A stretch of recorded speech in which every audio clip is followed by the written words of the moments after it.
novice basketball players don't have experience with double rims yet, and so they don't understand, they don't know that double rims are sturdier and harder to shoot on than regular rims, and so they also don't have any thoughts about double rims. It's those in-between casual players that have that learned prejudice against double rims.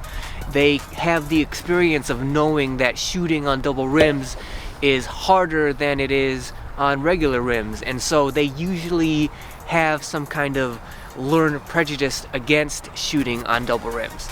Thus they have some kind of complaints about shooting on them. And because usually when you come out to the park, if you're a hardcore player like we are, maybe occasionally you'll get another hardcore player to play against, just by happenstance, but most of the time you're gonna have casual weekend warrior kind of guys out here. And because of that, when I see a double rim, my first thought is kind of like, hey, Dr. Evil kind of thought process going on. Gentlemen, I have a plan.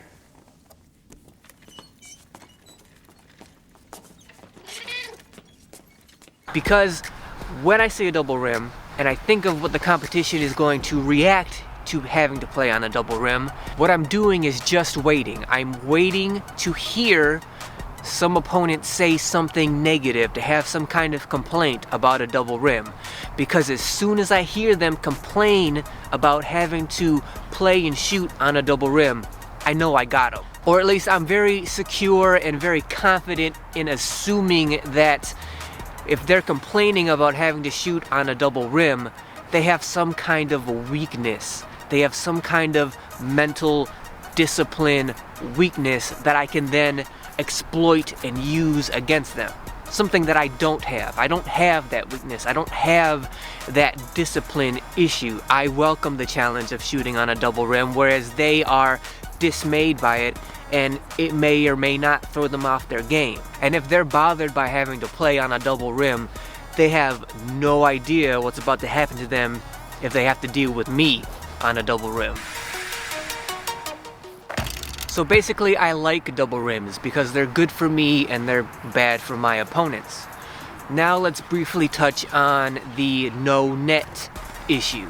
So a basketball rim having a net on it is a luxury. You don't need a net in order to play, in order to shoot. But I would say that it is an important luxury to have. Because a net on a rim serves two important purposes, which is, number one, it's just an indicator of whether or not the ball actually goes through the rim or not and makes a basket. Especially in the style of today's game, which is like players shooting a lot of long distance threes. I would assume it's easy to sort of lose the ball under those kind of conditions and make the mistake of whether or not the ball actually goes through the hoop or not to make a basket. I'm sure it's been mistaken both ways of whether or not the ball's gone through or not. Maybe it's gone through and not been counted, or it's not gone through and then it's been counted. Either way, I'm sure that mistake is made a lot on basketball rims with no net. So having a net is just helpful when it comes to indicating whether or not a shot actually goes in or not. But number two, and I think kind of overlooked and underrated, is the idea that having the net on the basket is also very satisfying. It adds a level of satisfaction to the game, to making a basket.